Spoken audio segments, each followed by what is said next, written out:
Hoje, 11 de novembro de 2022, vou gravar um bate-papo com o Tomás Martinez, doutor em economia, lá da Universidade de Brasília, e vou colocar no ar em janeiro. Quando já tiver a data definida, vou mandar para o Tomás aí para ele divulgar para os alunos, para os demais pesquisadores. Mas antes de começar o bate-papo com o Tomás, eu vou deixar aqui o convite que eu sempre deixo no começo de todas as lives ou de todas as gravações para o pessoal que assistir, no caso aqui, posteriormente, em janeiro, né? Que é um convite para você se inscrever no canal Linha de Divisa. Nós temos mais de 1000 lives com pesquisadores da matemática, da filosofia, muitas lives com pesquisadores da filosofia antiga, do medievo, moderna, contemporânea, da economia, tem mesa redonda aí sobre a história da economia, tem entrevistas, é bem diverso, o canal é bem diverso. Onde tem pesquisas, o canal Linha de Divisa está batendo as portas da academia para prosear. Qual é o objetivo, a razão de ser, a razão de existir o canal Linha de Divisa? É democratizar o conhecimento produzido na academia para a sociedade. Então, é por isso que a gente pede para você se inscrever, compartilhar, deixar like, acionar as notificações, para que o YouTube possa pesar, ponderar a relevância da socialização do conhecimento. Então, em última instância, é esse o motivo pelo qual nós fazemos o pedido para você acompanhar o canal. Como eu falei, vou bater um papo hoje com o Tomás Martinez. Como vai, Tomás? Tudo bem com você? Tudo bem? Boa tarde, Deodato. Boa tarde também, pessoal que estiver assistindo, que vier assistir no futuro. É um prazer estar aqui, falar um pouquinho da minha pesquisa. E eu acho que assim, o papel que vocês estão fazendo para divulgar a ciência é muito positivo. Então, eu acho que é algo que precisa ser feito, né? A gente, às vezes, como pesquisador, a gente fica, às vezes, um pouco preso lá no nosso mundinho, né?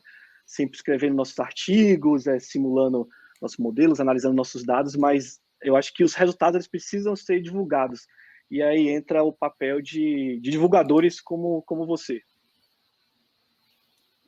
Legal, Tomás. Você fez um sobrevoo no canal? Eu dei uma olhada em uns vídeos, né? Eu fiquei muito interessado em uns vídeos lá sobre a matemática, um pessoal que discutia matemática e outros sobre filosofia. Eu vi que você também tinha uma conversa com o pessoal que falava mais em economia, mas mais sobre história do pensamento econômico, não é? E, assim, é bom porque eu já sei que algumas pessoas que seguem o seu canal já devem ter visto esses vídeos, então é bom que eu trago também um outro ponto de talvez uma visão de pessoal que estuda economia de uma maneira um pouco diferente, assim, de usa outras metodologias, e eu acho que é bom ter uma visão geral do que é feito na economia, porque muitas vezes as pessoas não sabem exatamente como se estuda economia, né? A gente escuta muita gente falando na política, falando de mais gasto de governo, menos gasto de governo, Keynes, Marx, vários pensadores, só que na prática a gente acaba fazendo muito mais do que isso, né? E as pessoas não sabem, né? Porque realmente a gente fica lá no nosso mundinho e não tem tanta divulgação. Legal. Tomás, então, você sabe que tem alguns professores que já estão usando os bate-papos, as entrevistas em sala de aula. Assim, eles estão usando como instrumento para se construir ou reconstruir o conhecimento em sala de aula. Bem interessante. Me fala uma coisa, esse artigo que a gente vai conversar acerca dele, né, que você me enviou, eu fiz um sobrevoo, elaborei as perguntas aí, você começou a escrever ao longo ou no começo do teu doutorado? Como é que foi isso? Isso. Eu comecei a escrever ele já para o final do meu doutorado, né? Tanto é que ele não fez parte da minha tese de doutorado originalmente, mas eu continuei a seguir com ele logo depois que concluí meu doutorado, né? Foi um artigo que eu fiz com o meu orientador e com a outra professora, né, da universidade que eu fiz o doutorado, lá na Carlos III de Madrid, e aí eu vinha concluir ele um ano depois já da minha conclusão do doutorado, e no momento ele está em processo de submissão para ser publicado, né? Já recebemos um parecer dos pareceristas, já fizemos algumas revisões, enviamos de volta, já apresentei em conferências, e agora esperar para ver, para entrar no periódico, eventualmente.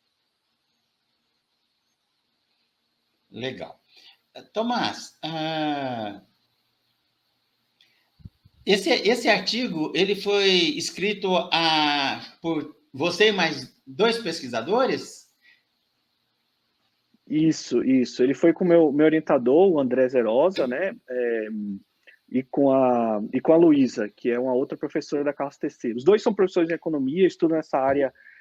O meu doutorado ele foi todo na área de macroeconomia, né? Então, assim, muito na área principalmente na interseção entre a macroeconomia e a economia do trabalho. A macroeconomia a gente estuda ali o efeito das variáveis agregadas, né? PIB, juros. E a economia do trabalho é mais como se comporta o mercado de trabalho, seja desemprego, salários. E, assim, esse artigo foi um pouco que mexe um pouco os dois lados, porque fala muito de empreendedorismo e fala muito sobre o papel de certas... de como a economia em países de desenvolvimento elas funcionam, né? Com muita informalidade, com mercados de crédito que não funcionam muito bem, e como isso tudo pode ter impactos, por exemplo, em variáveis macroeconômicas, né? Como na produção, e assim por diante, na arrecadação dos impostos. Então, acaba que pega um pouco da micro, da economia do trabalho, do empreendedorismo e tenta levar lá para macro, né? Para o produto, o PIB, arrecadação tributária e outras, financiamento público e outras coisas do tipo. Legal. Ô, Tomás, fala um pouquinho da tua trajetória acadêmica. Você fez economia na graduação, no mestrado e no doutorado, foi isso? Foi, eu sou puro sangue, né? Assim, eu fiz economia tanto na graduação, no mestrado e doutorado. Eu fiz a minha graduação na Federal da Bahia, tá? Eu sou originalmente de Salvador, então muito natural eu seguir lá na Federal da Bahia. E aí, quando eu concluí a minha graduação, eu já fui direto para fora do país, fazer o meu mestrado e doutorado na Espanha, né? Eu sempre tive um carinho muito especial com a Espanha.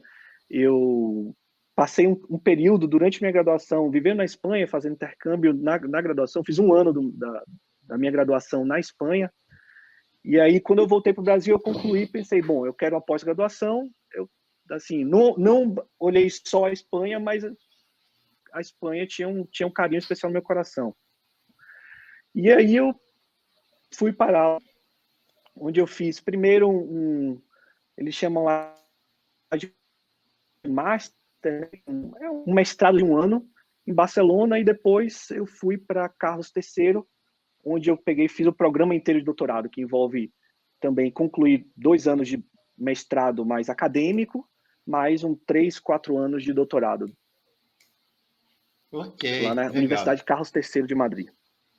Legal, Tomás. E aí depois, na verdade, ainda depois disso, porque eu até me esqueci, mas depois disso eu continuei na Espanha, fiquei um tempinho mais na Espanha,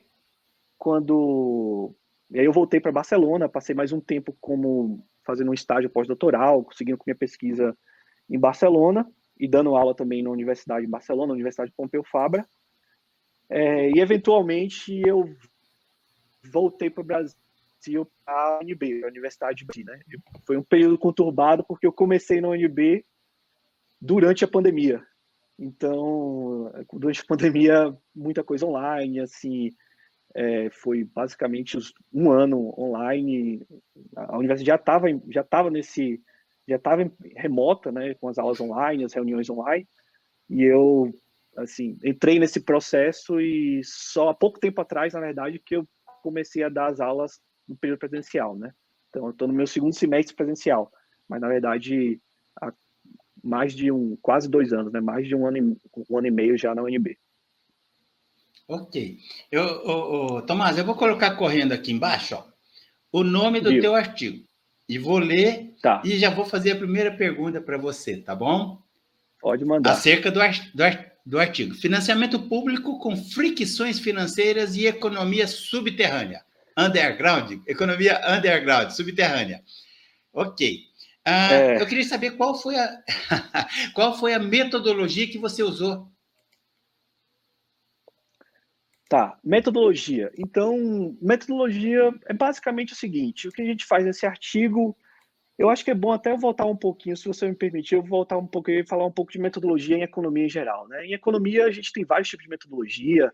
Tem gente que gosta de fazer mais uma análise histórica sobre algum fenômeno econômico, tem gente que faz mais uma análise com dados, e no meu caso, que utiliza uma teoria econômica e faz um modelo matemático, né? Um modelo matemático, e estima esse modelo, leva esse modelo para os dados, para simular uma pequena economia no computador. Então, basicamente, o que eu faço é construir um modelo com equações matemáticas e simular essa economia no computador. Né? Metodologicamente, é isso que a gente está fazendo. E aí é muito rico, porque ao mesmo tempo que a gente pode... obviamente, o nosso modelo matemático não pode abarcar todas as complexidades da economia, né? A gente pode focar em certos aspectos que a gente está interessado. Então, é um modelo que ele é simplificado em alguns aspectos, mas, por outro lado, muito rico em outros. E aí, o que a gente faz com essas equações matemáticas, né? Que são, às vezes, equações complexas, que só podem resolver numericamente, né? A gente não consegue resolver no papel e na caneta. O que a gente faz? A gente pega dados do mundo real e tenta utilizar essas equações para tentar calibrar o nosso modelo ao mundo real. E aí a gente pega, no nosso caso, nesse artigo especificamente, a gente pega dados do Brasil. Então a gente pegou dados do Brasil em 2003, né? Onde aí no Brasil, já um pouco antes lá do grande crescimento que a gente teve na década de 2000, e construiu um pequeno Brasil no computador. Então, esse pequeno Brasil no computador, a gente podia fazer algumas simulações. Então, nesse Brasil, por exemplo, a gente tinha um imposto sobre o consumo, a gente tinha imposto de vendas, imposto sobre trabalho, e a gente podia mudar. Né? O que acontece se a gente faz, o que acontece com o nosso pequeno Brasil no computador lá em 2003 se a gente mudar o imposto? O que acontece com as pessoas agora? As pessoas decidem consumir, a poupar mais, as pessoas decidem agora empreender mais. Então, assim, a vantagem dessa metodologia é que a gente pode, com essa quantidade de equações matemáticas, a gente pode simular contrafactuais, né? O que seria o Brasil se a gente tivesse uma política econômica um pouco diferente? Que é uma pergunta-chave na macroeconomia, é uma pergunta-chave que é muito difícil a gente fazer só com os dados, porque com dados a gente não tem como fazer contrafactuais. Os dados a gente observa o mundo real, mas a gente não observa o que seria se a gente mudasse alguma coisa, né? Então, a ideia é combinar essas duas coisas, combina a teoria econômica, em forma de equações matemáticas, e os dados do mundo real, para tentar, vamos supor assim, calibrar as nossas equações matemáticas ao mundo real. Acho que não sei se ficou claro, Ok. mas eu tô ótimo para responder essas perguntas, tá? Tá, ficou claro, Tomás, ficou claro. E, assim, eu sou engenheiro civil, já falei para você fora do Uhum. ar. Eu fiquei aqui curioso. Eu sou engenheiro civil e fui gerente de banco, gerente geral de agências bancárias durante muitos anos. Então, um conhecimento básico de economia fazia parte, era a ferramenta de trabalho para mim. Claro. Né? E eu sempre fiquei assim, pensando, como engenheiro, em possíveis modelos matemáticos para que pudessem projetar a redução da falta de educação, saúde e segurança para a base da pirâmide social. Sempre pensei nisso, sabe? E fiquei muito interessado no teu artigo, justamente porque ou tangenciou ou abordou essas questões. Eu queria que você falasse qual foi a abordagem que você apresentou no seu artigo sobre financiamento público. A ideia não é necessariamente o financiamento público, não seria um financiamento das empresas. A ideia o setor público ali, na verdade, ele estabelece, enfim, tem impostos no nosso modelo, né, nessa abordagem do meu artigo, e nessa pequena economia, e o governo ele pega esses impostos e ele tem que financiar uma seguridade social. Então ele tem que pagar pensão, ele tem que, enfim, pagar os seus gastos do governo e todos os outros gastos que você puder imaginar, né?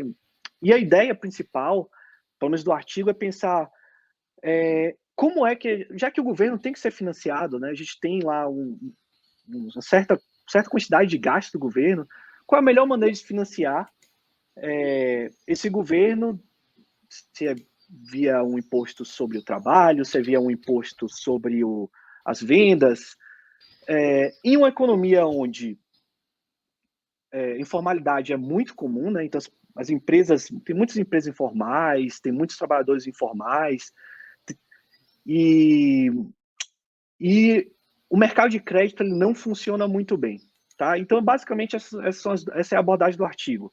A gente precisa saber como financiar um governo, dado que a economia não funciona perfeitamente, né? Ou pelo menos não funciona como em um mercado desenvolvido. Aí a gente tenta vir para o caso do Brasil e o caso de vários outros países em desenvolvimento que tem uma economia informal gigantesca, né? E tem um mercado de crédito pouco desenvolvido. Então, por que esse mercado informal é tão importante? Porque a informalidade é uma maneira de escapar do imposto.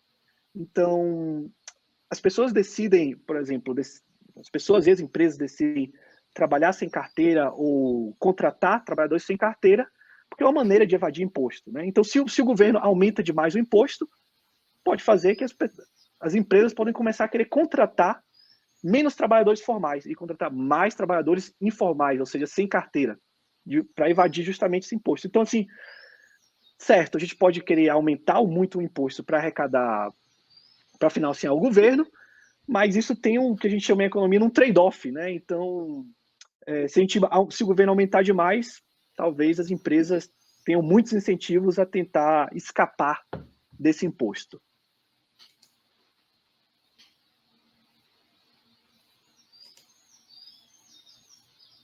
Ok. Tomás, eu queria saber quais são os efeitos agregados da informalidade em uma economia financeiramente restrita. Como é que é essa questão? Tá, vamos pensar. Então, primeiro, o que a gente chama de efeito agregado, né? Efeito agregado são efeitos, por exemplo, no PIB. O PIB é uma variável agregada, a produção de economia é uma variável agregada. Então, a arrecadação tributária é uma variável agregada, certo? E aí a gente vai da microeconomia para a macroeconomia, porque o imposto você pode tributar as empresas de diferentes maneiras, né? Então, a informalidade e a maneira que a restrição de crédito ela pode afetar essas empresas de maneira que, no final das contas, o PIB é só a produção de todas as empresas da economia e isso vai, eventualmente, afetar a produção agregada. Então, quais são os efeitos? Primeiro que fricção de crédito, ou fricção financeira, como você falou, né? Ela dificulta muito as empresas em crescer. Então, imagine que na nossa pequena economia, nas equações lá do artigo, a gente tem um pequeno agente, né, um indivíduo, e esse indivíduo ele pode escolher trabalhar ou empreender. E se ele decidir empreender, ele vai ter que provavelmente pegar um dinheiro emprestado no banco, ele vai ter que contratar alguns trabalhadores, vai construir a empresa dele. E aí, da maneira como ele construi a empresa dele, ele vai ter que decidir se ele vai registrar a empresa dele ou não, né? Abrir um CNPJ ou não. Então, tem várias escolhas que esse agente ele faz na hora de abrir a empresa. Então, quando a gente tem restrição de crédito, ou seja, é mais difícil para ele chegar no banco e pegar emprestado, ele vai começar a olhar com mais carinho de, bom, se eu não conseguir pegar emprestado e não conseguir crescer, fazer com que a minha empresa fique grande e eventualmente tenha um lucro maior, ele vai pensar, bom, é melhor então eu ficar pequeno, e se eu ficar pequeno, melhor evadir imposto, eu não registrar o meu CNPJ. Então, a restrição de crédito, ela reduz substancialmente o produto agregado.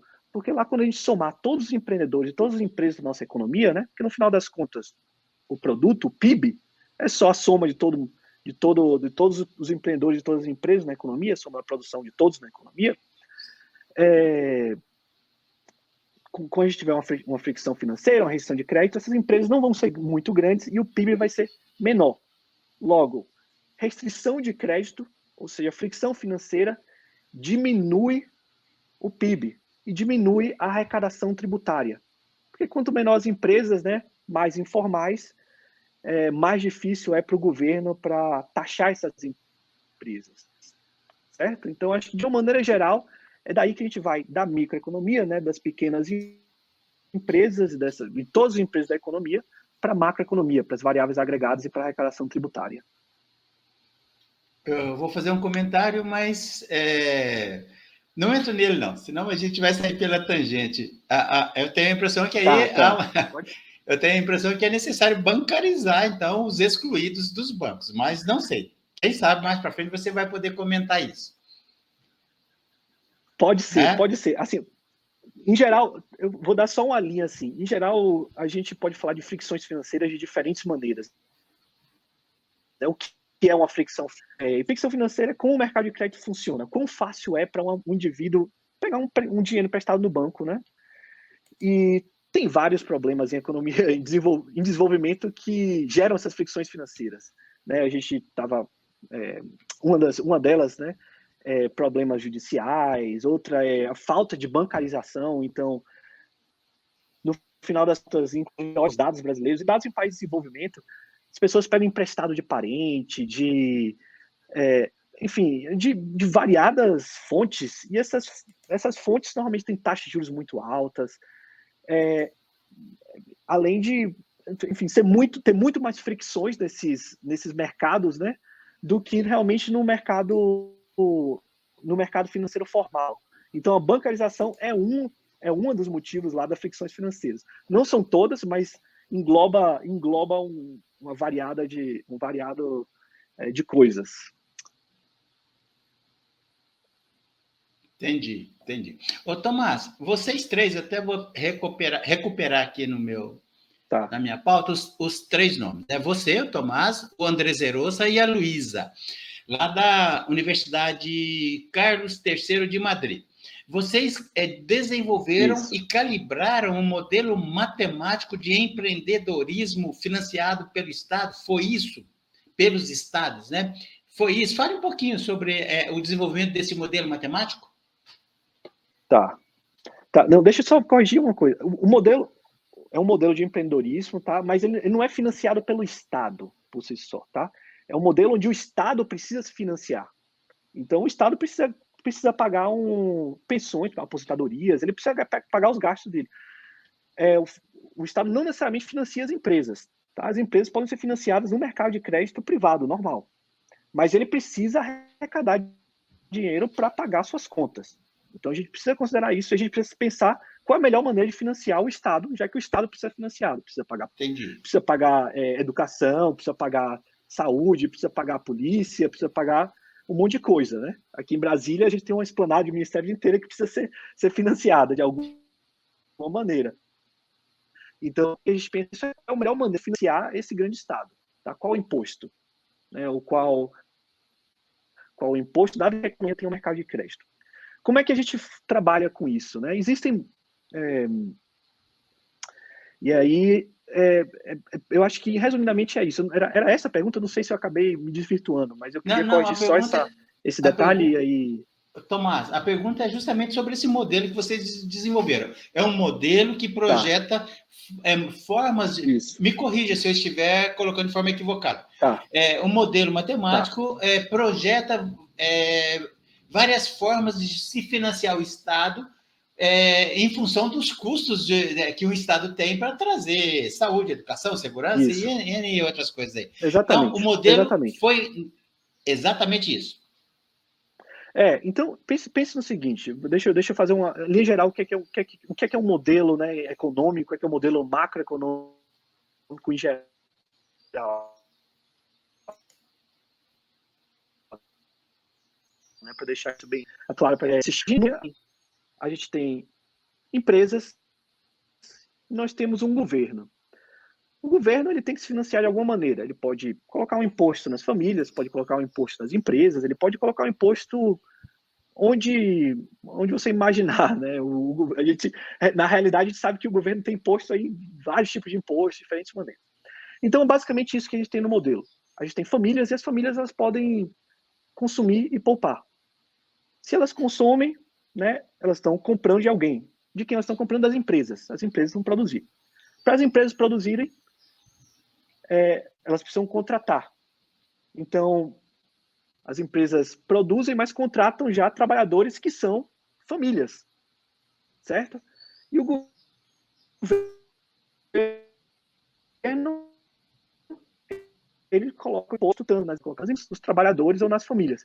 E nesse meio termo tem um mercado de crédito, que as famílias estão poupando, certo? E as empresas também estão demandando capital. A empresa, quando quer crescer, ela vai no banco, pega emprestado do banco e, eventualmente, tem que pagar uma taxa de juros por isso. Então, isso é basicamente o modelo macroeconômico.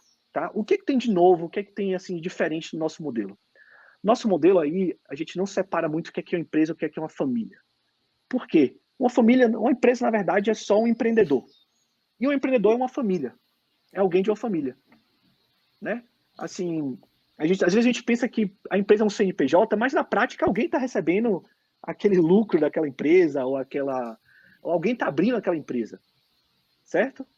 Então, no nosso modelo, que a gente chama de um modelo de empreendedorismo, as famílias escolhem, assim, imagine que tem uma família ou um indivíduo, esse indivíduo, ele cada ano ele pensa assim, poxa, será que as condições econômicas estão boas para eu empreender? E se ele empreender, ele vai abrir uma empresa. Se ele abrir uma empresa, ele tem que contratar gente. Se ele contratar gente, ele tem que pensar se ele vai contratar gente com carteira, sem carteira assinada, né? Mercado formal e informal. Ele tem que pegar crédito nos bancos. Quanto de crédito ele quer pegar nos bancos? E toda vez que ele toma cada decisão dessa, ele vai olhar cada imposto da economia. Né? Ele vai olhar, se eu contrato um trabalhador, eu tenho que pagar um INSS, eu tenho que pagar custos trabalhistas. Por outro lado, se eu fizer uma venda para uma família que está comprando algum produto, eu tenho que olhar qual é o imposto que eles estão que eu tenho que arrecadar, qual é o ICMS, né? Qual é o PIS, COFINS, pode imaginar o que for. Então, é basicamente isso. Né? É como as pessoas estão tomando várias decisões ao mesmo tempo, e essas decisões são baseadas nos impostos que o governo coloca na economia, a gente utiliza todo esse modelo para justamente para tentar ver como uma mudança em um imposto ou outro, né, para financiar o Estado, vai mudar todas as decisões das pessoas. Às vezes, se o governo colocar um imposto muito alto sobre o trabalho, será que as empresas agora vão contratar tantos trabalhadores como antes, ou menos como antes? Será que agora esses empreendedores, esses empresários vão decidir agora, talvez, ir para o setor informal, tentar evadir imposto de alguma maneira? E aí, dado isso, a gente precisa, beleza, dado que essas pessoas estão tomando fazendo essas escolhas, será que a arrecadação agora do governo ela é maior ou menor? Porque o governo ele precisa ainda arrecadar para financiar os gastos de saúde, educação e todas as outras coisas que o governo faz, certo? Ô, Tomás, empiricamente é difícil testar esse modelo, hein? É muito difícil, é muito difícil. Justamente por isso que você tem que combinar, são teoria econômica, né? Você tem que combinar teoria econômica com os dados. E aí, o que é que a gente faz para fazer essa combinação? No nosso modelo, por exemplo, a gente imagina que as famílias, cada empreendedor desse tem uma ideia. Ele pode ser uma ideia boa, uma ideia ruim, pode ser vai ter alguns empreendedores que são muito bons, são ótimos empresários, as empresas são super produtivas, e tem outros empreendedores que são bem ruins, né? Não são muito produtivos, não sabem. E aí, o que acontece? Quando o cara ele é muito bom, ele tem essa ideia, ele vai abrir uma empresa e vai ter uma empresa grande, ele vai começar a contratar muita gente, a empresa dele vai ser muito grande. E quem tem uma ideia ruim, normalmente vai ser uma empresa muito pequena. Então, o modelo ele vai dar para a gente uma distribuição de empresas. Né? Vai ter empresas com 1.000 trabalhadores, empresas com 500 trabalhadores, empresas com 100, empresas com 50, empresas com 1 trabalhador. Empresas, né, que na verdade você pode imaginar como MEIs, né? São indivíduos que não contratam ninguém, certo? Então, esse modelo ela vai dar para a gente uma distribuição de empresas. E a gente pode olhar agora nos dados. Beleza, quais são os dados de empresa no Brasil? Tem muitas empresas ou poucas empresas? Tem muitas empresas grandes ou poucas ou muitas empresas pequenas? E a gente vai fazer com que o nosso modelo ele simule, ele represente a realidade brasileira. Então a maneira de a gente testar é essa. Né? A gente pega os dados do Brasil e tenta jogar no nosso modelo e ver o quão longe do Brasil o nosso modelo está. E a gente tenta utilizar lá os parâmetros matemáticos para deixar o nosso modelo bem parecido com a economia brasileira.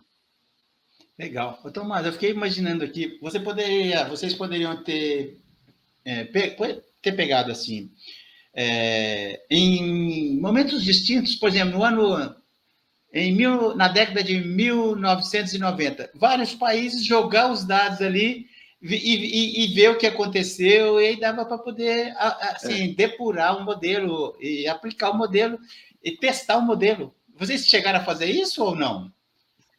Pois é, isso é um. Você está pensando já como um economista, Deodato. Então é ótimo porque você. A gente não fez isso, tá? Por que a gente não fez isso? Normalmente o nosso modelo, para a gente testar o nosso modelo, a gente precisa de muitos dados sobre dados microeconômicos, dados sobre a distribuição de empresas, e não só dados agregados, não só dados de PIB, de investimento, certo? Então, para testar com esses dados microeconômicos, a gente não tem esses dados do Brasil de 1900 ou de outros países em 1900. Tá? Então, se a gente tivesse, se os dados estivessem lá, seria ótimo, porque eu poderia pegar esses dados e colocar no meu modelo e ver o que está acontecendo. Inclusive, é uma coisa que a gente faz no nosso modelo, mas a gente faz num período mais atual. O que a gente faz é a gente pega o nosso modelo, como eu expliquei, o nosso modelo é o Brasil em 2003. Mas de 2003 enfim, na década de 2000, o Brasil passou por várias transformações, teve mais gente educada, o mercado de crédito aumentou muito, e a gente compara 2003 com 2012, certo? E aí vê assim, bom, o que é que nosso modelo está dizendo sobre a evolução lá qual é o papel do mercado de crédito que melhorou muito, né, por variadas reformas, ou qual é o papel enfim, da melhora educacional, da força de trabalho brasileira. Isso é uma coisa que a gente consegue fazer. E se tivesse dados para 1900, a gente poderia fazer também. O problema é que não tem esses dados lá de empresas lá em 1900. Legal. Tomás, o Brasil, nós somos um dos poucos países baleia, que são aqueles com mais de 100 milhões de habitantes e com alta capacidade de consumo, quase que como uma mola de proteção em relação a crises, né? Se o país conseguir estimular o consumo, faz a economia girar. E também, assim, os países baleia são pouco mais de 10 a 15, com mais de 100 milhões de habitantes aí. Eles têm assim, uma economia informal enorme em função da grande população desses países. Eu queria saber se a economia informal pode desempenhar um papel positivo numa economia com fricções financeiras, já caminhando aí mais para o final do nosso bate-papo, para o final do seu artigo. Tá, para o final do artigo. Então, essa é uma das conclusões. Em geral, pelo menos a literatura econômica, às vezes elas tende a pensar um pouco nessa classe de teorias, né, empreendedorismo, que a informalidade tende a ser ruim. Por que a informalidade tende a ser ruim? Porque gera incentivos para as empresas permanecerem pequenas. Certo? Porque se a empresa crescer muito, ela não vai conseguir ser informal, porque o governo vai chegar lá e vai conseguir ver que você não está pagando os impostos enfim, e te dar uma multa. Então, a informalidade gera um incentivo para as empresas permanecerem pequenas. Daí a gente quer que, na verdade, as empresas que sejam produtivas, elas cresçam e contratem gente, né? E assim por diante. Basicamente, a principal inovação do artigo é que tem diferentes margens de informalidade. Então, empresas, a gente verifica no Brasil, né, que a informalidade não é só uma escolha se a empresa registra o CNPJ ou não. A empresa, ela também contrata muitos trabalhadores informais. E essas empresas podem, inclusive, ser formal, certo? Então, a gente verifica que, na verdade, a maior parte dos trabalhadores informais do Brasil estão em empresas com o CNPJ registrado, certo? Então, são empresas que, a princípio, pagam impostos, podem pagar impostos sobre o lucro, podem pagar impostos diversos sobre ICMS, o que for, mas contratam alguns trabalhadores sem carteira. Então, tem uma combinação de uma informalidade parcial aí. Tá, beleza. Onde é que entra o mercado de crédito nessa história?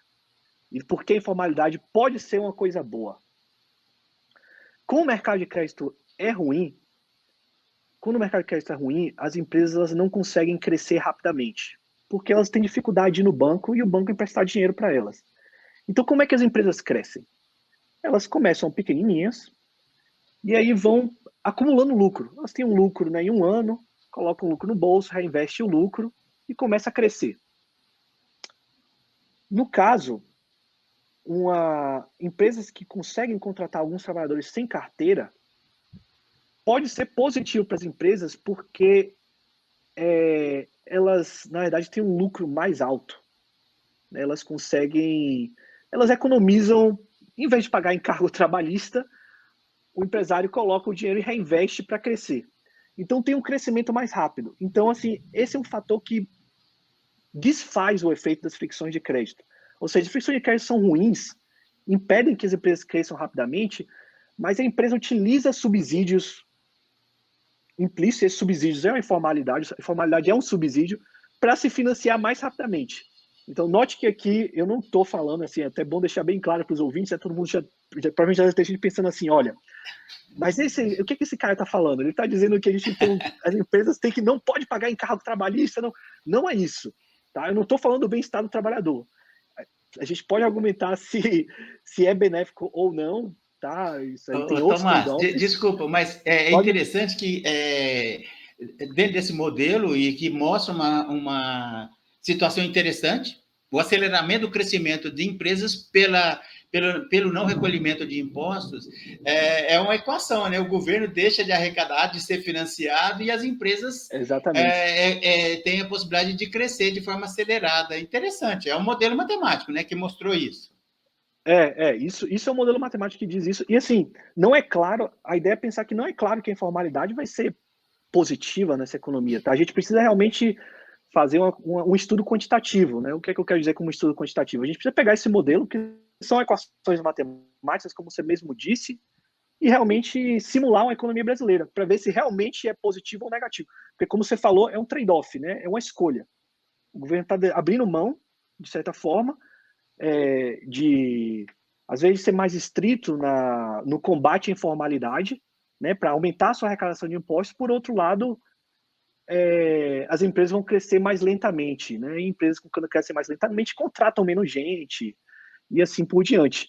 Então não é claro se vai ser positivo ou negativo. Tá? A gente precisa realmente rodar o nosso modelo no computador e ver o que acontece nessa economia, simular essa economia e ver o que acontece. E aí para a gente foi uma surpresa, porque a gente achou que ia ser positivo, mas inicialmente a gente não tinha a priori o que é que ia sair, né, dessas equações matemáticas, o que é que ia sair desse modelo calibrado. E a gente viu alguns resultados interessantes sobre quais são a melhor maneira de financiar. Esse negócio é bem interessante. Dependendo do resultado que essa aceleração do crescimento das empresas poderia provocar, dependendo. Aí é uma especulação. Os governos poderiam estender a isenção tributária para níveis maiores das empresas, porque ele vai ter assim, uma economia crescente e que pode gerar impostos na outra ponta. Não sei. É uma especulação, né? Eu acho que isso já vai numa ideia que a gente fala muito, né, em economia, que talvez os economistas falem pouco, mas o debate público sempre volta, que é a curva de Laffer, né, que é uma curva que diz assim, a princípio a gente poderia aumentar a nossa arrecadação de impostos se a gente diminuísse o imposto. Na prática, isso é uma teoria, né, um resultado teórico, e a gente não sabe bem em que mundo a gente vive, né? Em geral, eu tento evitar entrar muito na curva de Laffer, porque é uma coisa que muita gente, pelo menos no debate público, as pessoas utilizam de uma maneira meio errada. Mas, intuitivamente, é isso que acontece. A gente poderia pensar que a gente pode reduzir o imposto, por exemplo, para empresas jovens e tributar empresas velhas, empresas maiores, né? É uma política. E é uma política que, a princípio, a gente pode jogar no nosso modelo e ver quais são os resultados. Se é uma política boa ou ruim, a gente tem que ver o que é que o número vai dizer para a gente. Legal, muito interessante o modelo de vocês. Tomás, eu queria te agradecer muito. eu vou encerrar a gravação e vou pedir para você Certo. ficar mais 2 minutos aí depois de encerrado, porque eu preciso conversar com você sobre uma questão de ordem técnica, tá bom? Tá. Então, eu deixo os minutos finais aí para as suas considerações. Ah, pode falar do canal, pode sugerir que o pessoal siga o canal, fique à vontade. Com certeza, com certeza. Então, aí, os minutos finais para suas considerações. Eu esqueci, eu gostaria que você me mandasse o link para eu colocar na descrição do vídeo, que vai subir em janeiro, para o pessoal acessar aí, quem tiver curiosidade com relação ao modelo. É possível você mandar esse link pelo Claro, WhatsApp claro. depois? Não, claro, eu mando o link enfim, do artigo, né? Se alguém quiser olhar o artigo, tiver curioso sobre essas equações, sobre os dados, né, utilizados, sobre informalidade no Brasil, é uma ótima ideia. Aí eu também posso mandar para você o meu site. No meu site tem todos os meus outros artigos, normalmente minhas notas de aula, enfim, informações mais acadêmicas que o pessoal pode estar Por interessado. falar no seu site, eu se fosse do executivo, do Ministério da Fazenda de qualquer país, eu ia te chamar, no mínimo, para a gente conversar sobre esse modelo, dar uma olhada nele. Não tenho dúvida. Então, assim, coloca os teus contatos para mim, o link dos teus contatos, das suas redes sociais, eu vou colocar na descrição. Quem tiver interessado aí vai poder entrar em contato com você. E espero que te contratem, viu?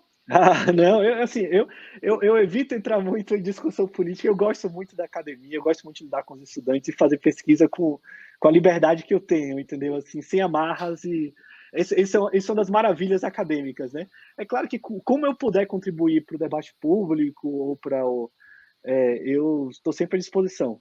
Mas eu gosto muito da academia e das liberdades que eu tenho na academia. Mas primeiro que eu gostaria de agradecer muito, assim, eu acho que o seu papel é fundamental. Eu vou deixar aqui de novo, pedir para os ouvintes seguirem o canal.